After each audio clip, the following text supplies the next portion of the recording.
पावसामुळे गुहागर तालुका जलमय। शृंगारतळी आबलोली मार्गावर रस्त्यालाच नदीचे स्वरूप। गेले 2 ते 3 दिवस सुरू असलेल्या मुसळधार पावसामुळे गुहागर तालुक्यात सर्वत्र पाणीच पाणी झाले असून सर्व नद्या आणि नाले दुथडी भरून वाहताना दिसत आहेत। शृंगारतळी आबलोली मार्गावरील कोतुळूक येथे तर रस्त्यालाच नदीचे स्वरूप आल्याचे चित्र निर्माण झाले आहे। सार्वजनिक बांधकाम विभागाच्या या रस्त्यावर गेल्या 2 वर्षांपासून मोठ्या प्रमाणात खड्डे असून त्याकडे दुर्लक्ष झाल्याचा आरोप स्थानिक नागरिकांकडून केला जात आहे।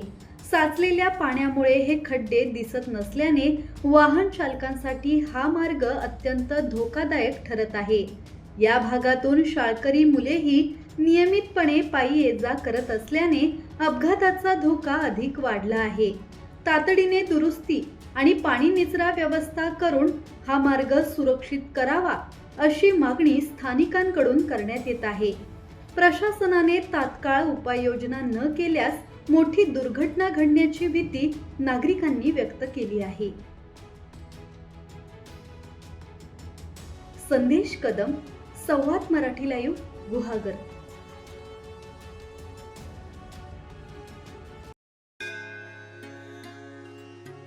श्री गणपती संस्थान महड, तालुका खालापूर, जिल्हा रायगड। श्री वरद विनायकाच्या भक्तांसाठी भक्त निवासाची सोय, स्वच्छता आणि 24 तास गरम पाणी, सीसीटीव्हीची नजर। आगाऊ नोंदणीसाठी संपर्क करा 02192 26 69 12 72 76 47 38 54।